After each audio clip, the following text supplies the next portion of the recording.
Salut à tous, bienvenue dans ce nouveau numéro de Ciné, Série et compagnie pour une balade entre petit et grand écran au fil de rencontres rares et privilégiées et au fil de la scène à bord de cette librairie maritime pour voyager grâce à l'écriture. La péniche s'appelle L'eau et les rêves, tout un programme.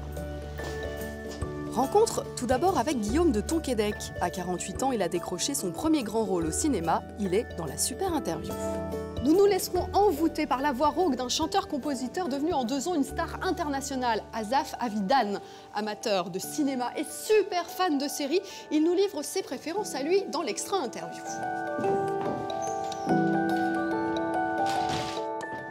Et dans le screen parfait, me direz-vous, eh bien, nous reviendrons sur un premier film qui a séduit le public et la critique en 2014, Les Combattants, rencontre avec son jeune et talentueux metteur en scène, Thomas Caillet. Mais tout de suite, voici les conseils avisés et enthousiastes d'Isabelle Claire qui ne veut que votre bonheur, en tout cas celui de vos yeux et de vos oreilles. Si c'est une heure, alors là c'est autre chose. Yes, sir. La bonne nouvelle de la semaine, c'est le deuxième opus le plus attendu du moment et c'est Avengers 2, quand les super-héros vont encore devoir unir leurs forces pour combattre Ultron, un nouveau méchant qui s'est mis en tête d'éliminer tous les humains. You're all puppets. Tangled in strings.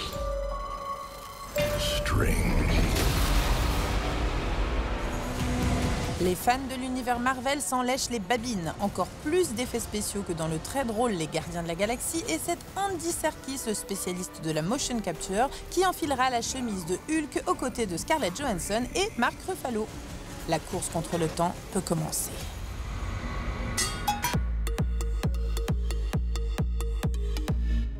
L'homme de la semaine, ou plutôt les hommes, sont au nombre de 3 et ils ont 3 points communs. Patrick, Agustin et Dom sont trentenaires, ils habitent à San Francisco et ils cherchent l'homme de leur vie.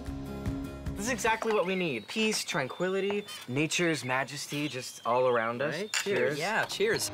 Cette première série, découverte sur OCS et signée Michael Lannan, rassemble des têtes habituées au petit écran. Jonathan Groff, Scott Bakula ou encore Russell Tovey. Les épisodes sont courts, mais la patte HBO et les longs plans séquences qui magnifient San Francisco font de cette série gay un petit régal à croquer sans modération. Party Girl, ce sont les présidents de jury qui en parlent le mieux. Notre jury a décerné le prix de la Caméra d'Or à un film sauvage, généreux et mal élevé, Party Girl. Ce jour-là naissait une nouvelle fois Angélique, notre femme de la semaine, la soixantaine un brin tapé qui joue son propre rôle, celui d'une ex-entraîneuse qui se range des discothèques pour épouser un de ses anciens clients. À genoux, j'ai ouvert. Oh, la jolie bague, elle fait. C'est pour moi. J'ai dit, mais j'ai quelque chose à te demander. Ah bon, quoi ça? Et j'ai dit, Angélique, veux-tu m'épouser? Elle s'est mise à rire. Non, sérieux? Dans la vie, Angélique est la mère d'un des réalisateurs et dans le film, elle est entourée de sa vraie famille et d'acteurs non professionnels. 8 mois après sa sortie, Party Girl a séduit 200 000 spectateurs et emballé la critique, raflé entre autres la Caméra d'Or à Cannes et le Grand Prix à Cabourg. Ne quittez pas dans quelques instants la comédie romantique toute première fois avec les très chahuteurs et néanmoins charmants Pio Marmaille et Franck Gastambide du Cara Shopping. Si, c'est lui. Moi, je suis pas forcément d'accord avec vous, parce que ça dépend aussi. C'est bien ça. On refera dans d'autres émissions ça. D'accord, ah bah ça promet. Hein.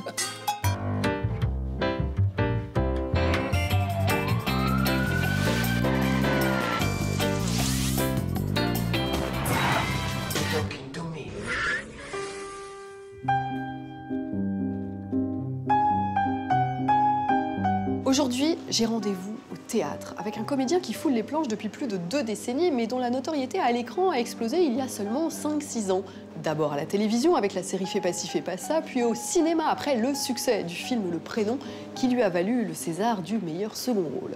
C'est Guillaume de Tonquédec. À l'écran, le voici enfin au premier plan, dans un rôle tout en faille et en ambiguïté. Dans Les Nuits d'été, il incarne un notaire de province qui a une passion secrète, il aime se déguiser en femme. Alors comment Guillaume de Tonquédec a-t-il vécu ce travestissement? Il a accepté de me recevoir dans sa loge quelques heures avant de monter sur scène. folle, tu veux que toute la ville soit au courant? Elle commence sérieusement à me casser les bonbons, la bourgeoise. Vous avez une bien belle robe, Florence. Un petit couturier, un passe-court au puits, c'est un génie. Oh, il y a un peu de la jaquette. Est-ce que c'est exact que vous avez demandé à passer des essais pour Oui, ce c'est rôle? vrai. Je me suis dit, il faut que je vérifie si je peux réussir à jouer ce personnage. Que je sois le bon partenaire pour Mario et pas du tout quelqu'un qui viendrait pour faire un numéro d'acteur parce que justement on lui a proposé des choses très différentes et que là il vient dire regardez je joue une femme, regardez comme je peux faire des choses différentes. J'avais que des coups à prendre là-dedans. On se dit mais pourquoi il est allé dans un truc pareil et qu'une envie c'était d'aller vers une chose comme ça. Je voulais savoir quelle histoire vous vous étiez racontée à propos de ce personnage que vous incarnez. Mario a nourri son scénario d'un livre qui s'appelle Casa Susana.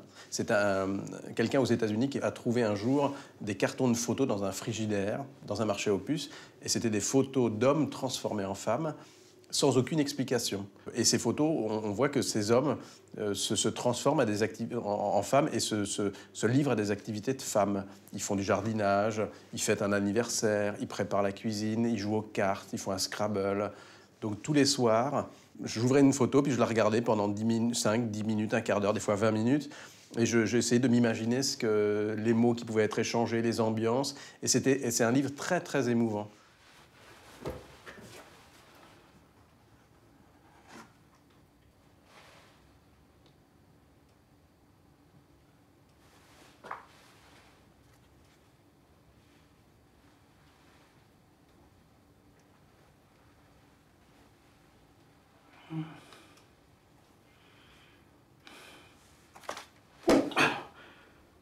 Je tournais sur un autre film pendant que Mario lui préparait le sien. Et donc le soir, sur l'autre film, en rentrant dans mon hôtel, je mettais des talons aiguilles et un corset que j'arrivais, qu'on m'avait appris à me nouer moi-même. Je me livrais à mes activités normales, de me brosser les dents, de revoir mon texte pour le lendemain, de passer un coup de fil, donc pour rentrer petit à petit dans le personnage. Si je me trompe pas, c'était le film Barbecue où vous tourniez, autant dire rien à voir. Exactement. Vous êtes jamais fait prendre par un partenaire? Non, mais je me disais, parce que je leur ai raconté que je faisais ça, j'aurais pu leur dire, est-ce que tu veux pas m'aider à me mettre le corset, quoi. Et c'est tellement secret et pudique que je préférais être seul avec moi-même. J'avais pas envie que quelqu'un ne salisse ce moment-là de travail pour moi. J'ai connu un homme marié, comme vous, il y a longtemps. J'avoue, j'étais bien plus jeune. Et vous n'êtes pas une femme. Vous en doutez? Vous ajoutez votre nom à une longue liste de prestigieux comédiens qui se sont grimés en femmes. Est-ce que vous avez repensé à certains films? Il y a forcément Jack Lemmon, Tony Curtis, forcément, enfin certains l'aiment chaud. C'est un sommet quoi, de la comédie pour le coup, et puis de ce qu'ils ont osé faire. Parce que quand on regarde bien le film, notamment Jack Lemmon, parce que finalement, peut-être qu'on pourrait se ressembler presque physiquement, même, et évidemment, avec des personnages comme ça, il y a peut-être une filiation, puis moi, une admiration absolue pour cet acteur. Et quand on regarde ce qu'il fait, c'est très drôle, mais c'est aussi c'est basé sur une nécessité. Il ne faut pas qu'ils soient reconnus, les personnages. Donc il faut qu'ils soient crédibles. Il y a des moments plus ou moins qui nous font rire, nous, mais pour les personnages qui peuvent être un drame, et qui jouent de façon dramatique. Donc évidemment, oui, j'ai pensé à eux. Jules avait le besoin, le désir, l'envie, comme vous voudrez, de devenir Juliette. Juliette, vous voyez, il avait bien peu d'imagination, mon Jules. Oh, pas pour toujours. Juste quand son désir devenait trop pressant. Une fois de temps en temps. Quand il avait le temps. Pourquoi est-ce que c'est aussi attirant pour un acteur? C'est marrant, et pour un homme, c'est très amusant. Ouais. Il y a quelque chose, il y a un plaisir. D'ailleurs, la bande d'acteurs qui a réuni Mario, enfin, les séances de maquillage, c'était complètement dingue. On était chacun à se transformer petit à petit. Il y avait une espèce d'hystérie. Il y avait un plaisir à faire tout ça, à se regarder. Ah, ta perruque, ton truc, ton machin, ouais, c'est drôle, etc. Et puis il y a même les bijoux. Et puis après, de jouer très sérieusement toutes ces scènes-là. Article 1. On est femme par choix, par décret, par plaisir. Article 2. Être femme, ça libère.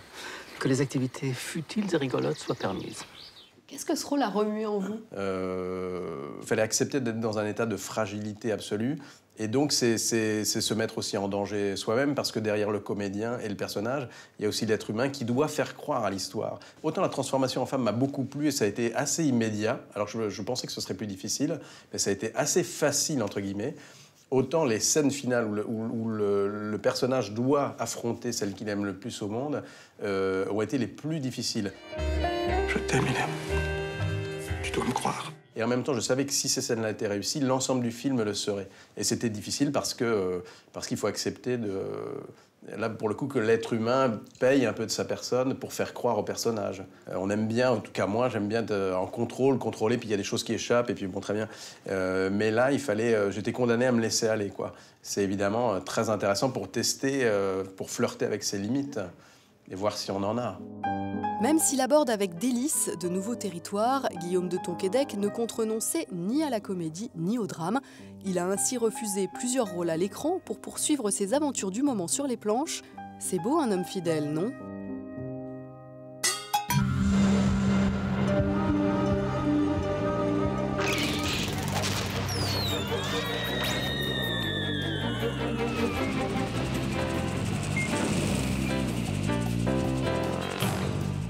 Cette semaine, dans Le Détail qui tue, nous enrichissons à nouveau votre vocabulaire série. Mini-série, fiction composée de plusieurs épisodes qui s'étend sur une seule saison et dont l'histoire est bouclée. Une mini-série n'est donc ni une série avec des petits épisodes, ni une série moyennement intéressante, ni encore une série d'un épisode, parce que ça c'est un téléfilm comme Phil Spector ou The Normal Art produit par HBO. I've never seen or heard of anything like this.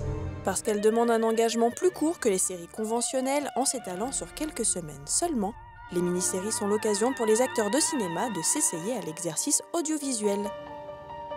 Kate Winslet ou encore Maggie Gyllenhaal, la première dans Mildred Pierce et la seconde dans The Honorable Woman, ont d'ailleurs toutes deux été récompensées par un Golden Globe pour leur prestation sur petit écran.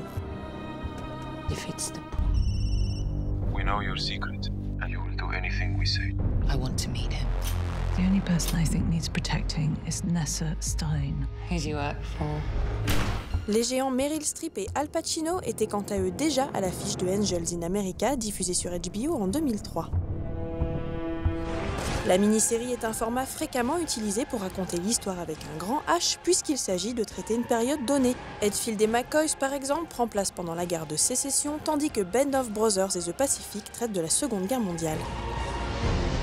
This is not Dog Company. This is not Fox Company. This is Easy Company.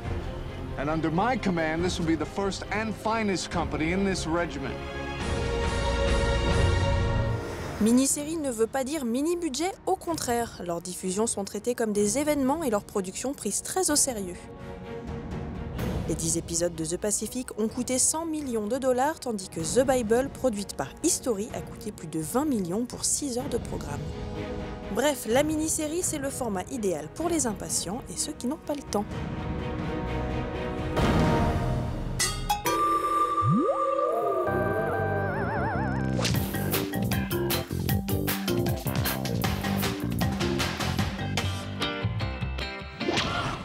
Vous le savez, dans l'extra interview, nous dressons le portrait de personnalités à travers leur amour pour le cinéma et la série. Et j'avoue qu'aujourd'hui, c'est un peu Noël pour moi, puisque nous allons rencontrer le chanteur Asaf Avidan à l'occasion de la sortie de son nouvel album Gold Shadow. Un chanteur que le cinéma et la série ont accompagné pendant toute son enfance entre la Jamaïque et Israël, puis au fil de ses pérégrinations musicales de New York à Paris. You've been moving from country to countries, and at any point when you were living in different places and somehow being cut from any roots, like solid roots, as cinema or television, ever been a place where you could connect with something you knew? Always. It's usually when we moved to Jamaica. It was the first time. I was 87, so at the time in Israel, it was still. It wasn't such a developed country, and nobody had videos and VHSs.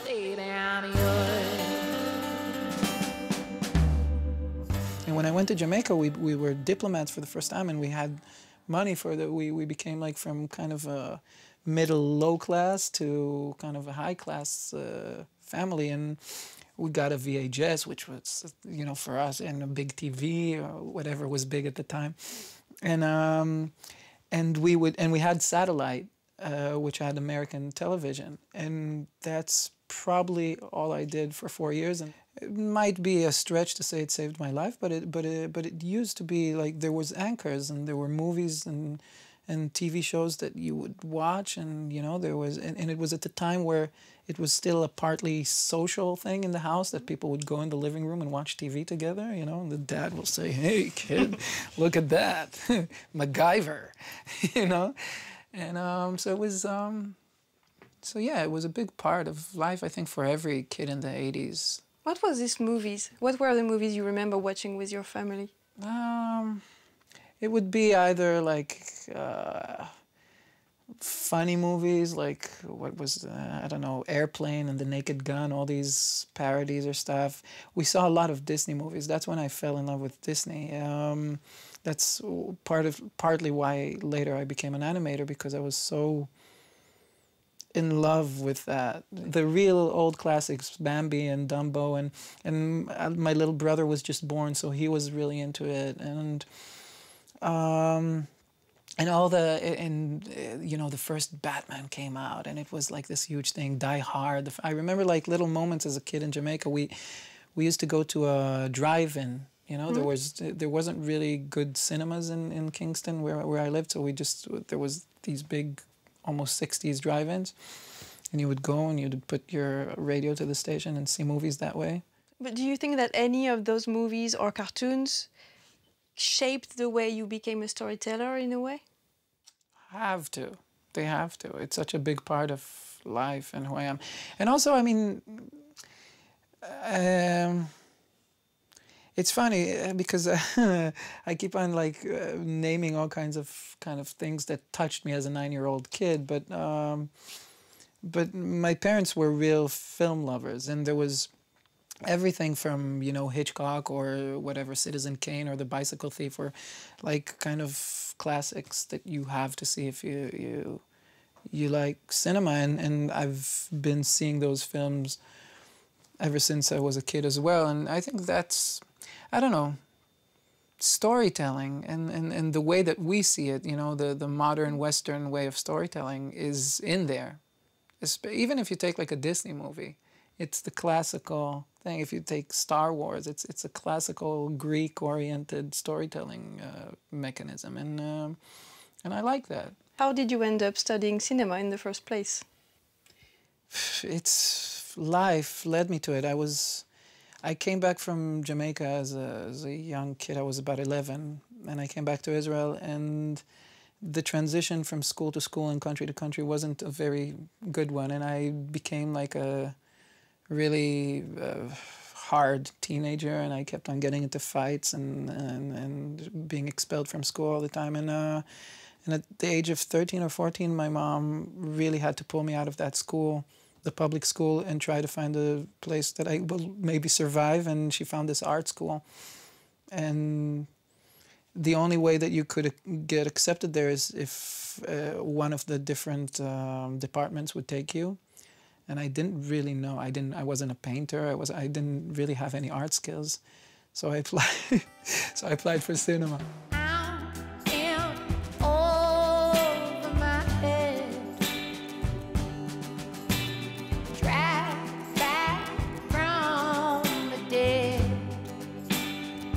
For the audience that sees this, you see me and you talking, and it's great and it's nice, and you don't notice the amount of work. There's 2 cameras and there's light and there's, you know, there's so much work in this, and it's us sitting on a couch talking. The amount of work that it took to make, you know, festival films, you know, 8-minute, 12-minute films was ridiculous, especially when I went to animation. And it just, from the initial idea to the final presentation of that feeling to an audience was such a long process that, you know, with music I found that it's a much more immediate outlet for emotion. You know, it's, you open yourself and you hear yourself do it, and it's It's kind of, maybe I'm a bit too lazy for cinema. So we've talked about cinema, but how about TV series? Now is the golden age for TV, but it's a very specific genre of TV. You know, it's these HBO or Netflix shows that are films for every, you know, they are short films in a series. And I think the only really things that really touched me, influenced me, blasted my mind and hearts are these shows like... What shows? There's one right now, but it's so depressing. I would never do it, but I think it's the most honest depiction of life that I saw. It's the new one, Olive Kitteridge? Yeah, Olive Kitteridge. What's depression? It's bad wiring, makes your nerves raw. Runs in our family. Your mother is not depressed. Yes, I am. Happy to have it, because it's being smart. Is that why you're so mean all the time? Absolutely. I saw the 4 episodes. And that's it? That's all there is? That's all there is? Yes. Okay. Oh my, have I given you a bad day right now? No, because, no, not at all. They're not making, it's a short, it's like it's a mini-series. Yeah. I didn't see the last episode, so I don't know what happened, so don't tell me. But I just saw until the part, I'm not gonna, can I give a spoiler? No, I don't want to give a spoiler. Anyway, we are the channel that aired it. Oh my God, don't say that. We all do in the end. And I think that's the thing, that thing about seeing people get old in front of your eyes, because it's 25 years in front of you, and the makeup there is amazing. It just, I don't know, see people deteriorating in front of your eyes is, I mean, it's something that scares me, and dealing with somebody who can't really show her affection or feelings at all, and dealing with age and coming and life progressing without you really seizing it. I don't know, it's just a harsh depiction of reality. I get no money from HBO, I swear. I really don't know how the last 5 years or more of my life would be without HBO. Entre deux visionnages de séries, Asaf Avidan sera en tournée dans toute la France à partir de mars.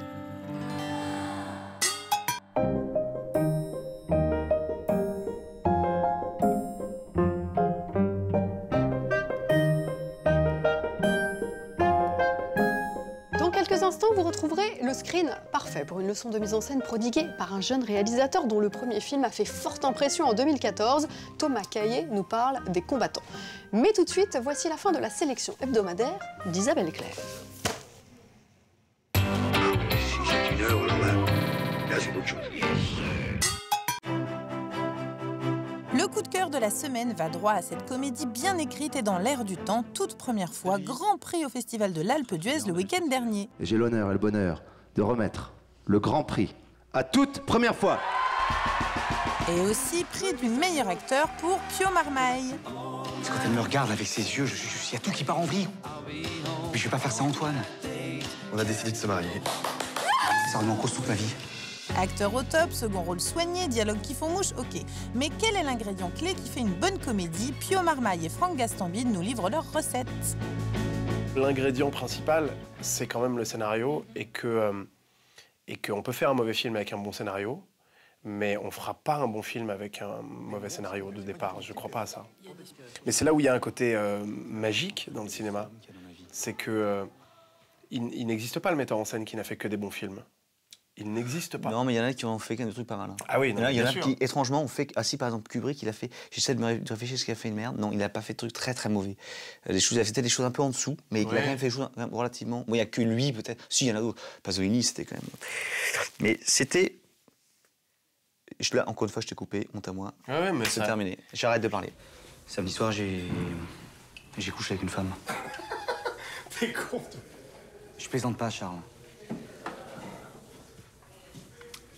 Sérieux, là? Ah oui, hein. Mais c'est qui? Raconte. C'est une Suédoise. Mais tu n'es que des gonzesses? Non, je n'ai pas des gonzesses, Charles. J'ai eu accidentellement une relation sexuelle. Et c'était déjà arrivé avant, ou? Non.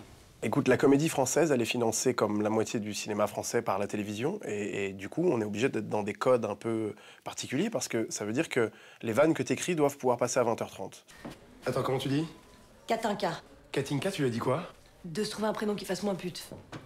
les films des frères Farrelly, ça va assez loin dans les vannes souvent. Donc c'est toujours un peu bizarre de se dire, bah, nous on s'inspire de Judd Apatow parce que en vrai on se parle de films qui n'intéressent pas du tout la France. Hein. Les films de Judd Apatow ils durent 2h30.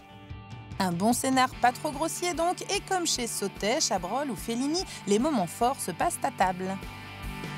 Bon alors, attends, c'est qui ce connard là? C'est pas un... C'est une femme. Mais t'es pédé, mon chéri. Mais pourquoi tu nous en as pas parlé avant de faire n'importe quoi? Bah, peut-être parce que c'est ma vie. Mais c'était aussi ta vie. Quand t'as 15 ans, tu nous as annoncé ton homosexualité, non? Le repas, c'est un moment hyper important, quoi. C'est un moment où les gens se retrouvent et ça déclenche forcément dans l'imaginaire collectif quelque chose d'assez agréable, où il y a énormément de révélations. Je pense aussi, par exemple, à Feston. Bon. Mais rappelons-nous ce moment terrible où il annonce ce qui s'est passé. Ça, c'est à table. C'est des moments comme ça qui sont effectivement, qui peuvent amener des choses extrêmement drôles et en même temps extrêmement violentes. Une mise en scène maligne, un homme et une femme à la réalisation pour un point de vue croisé et un scénario solide, voilà une comédie fédératrice qui vous revigore un hiver. Allez, ciao!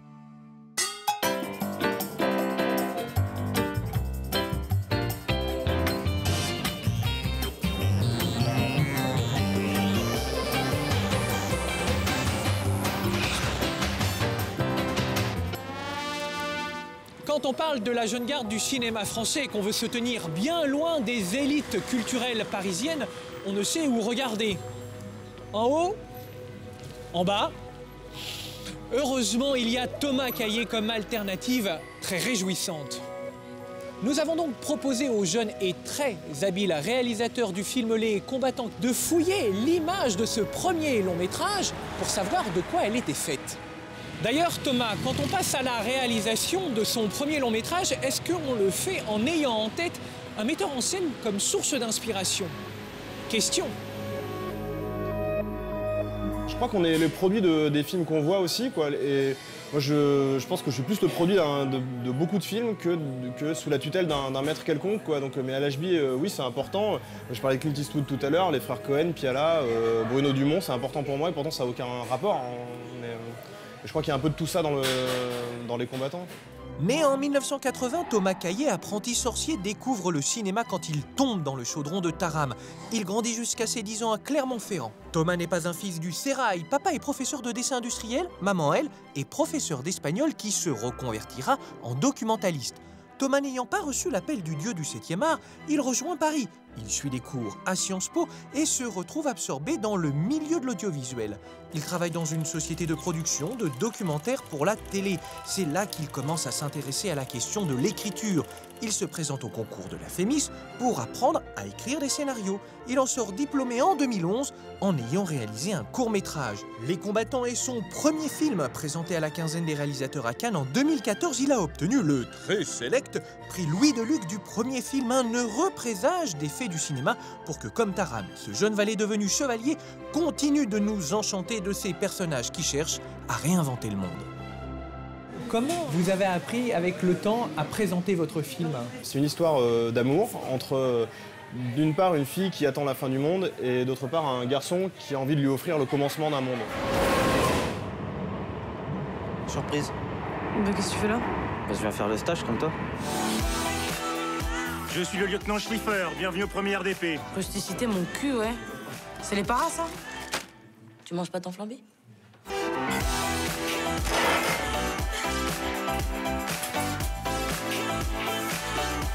Je pense que je suis folle.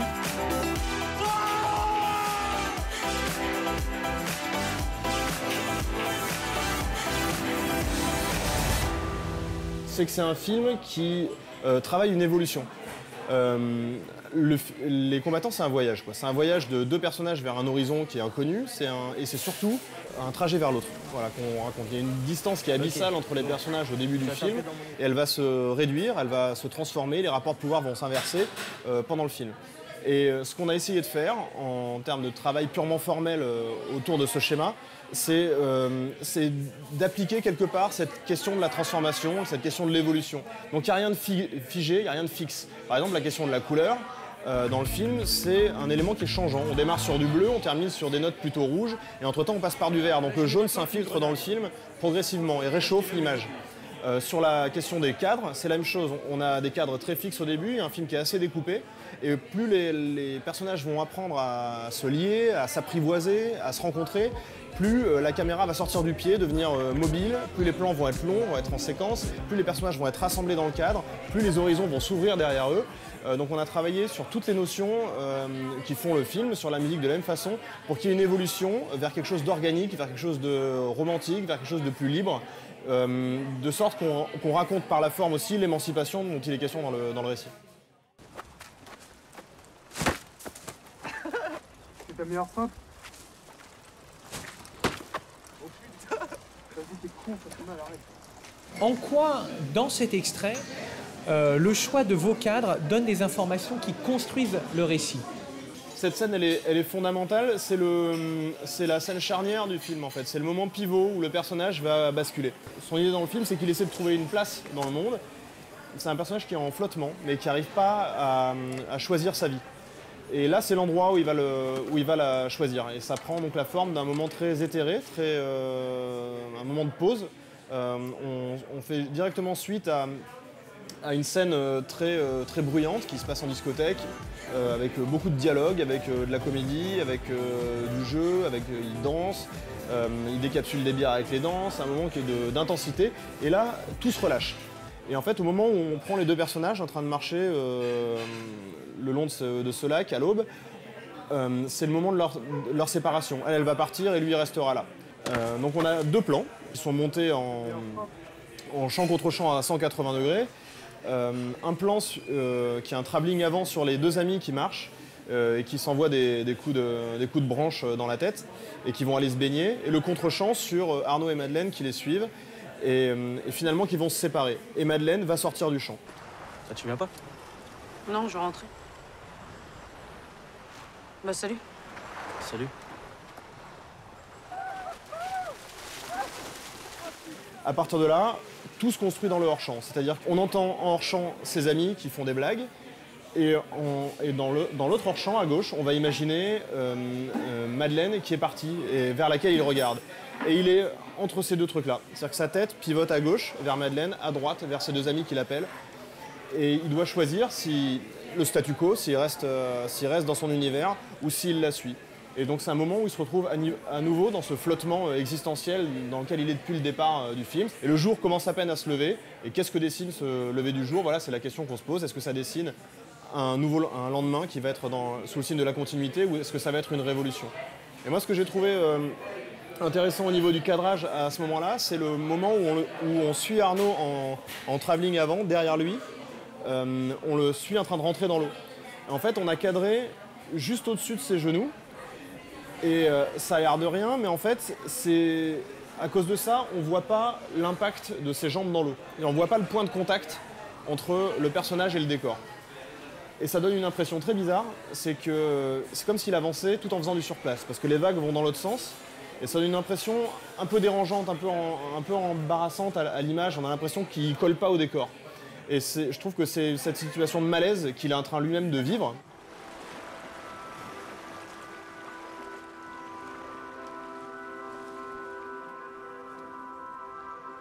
Est-ce que la musique, on pourrait l'interpréter comme étant le parfum qu'il reste justement de ce personnage féminin, alors qu'on ne la voit plus, lui la regarde, c'est une façon de l'inscrire dans le cadre? Moi je crois que c'est le dernier plan de la séquence, quand on a juste le torse d'Arnaud de dos. Pour moi, c'est le plan où on voit le mieux Madeleine du film. Vraiment, pour moi, elle est là dans la lumière sur ses épaules, elle est là sur le retour des vagues. Quand on entend les vagues qui reprennent le pouvoir sur la musique à la fin de la séquence, c'est le retour du réel. Elle ouvre une parenthèse en fait, elle ouvre une parenthèse de décision.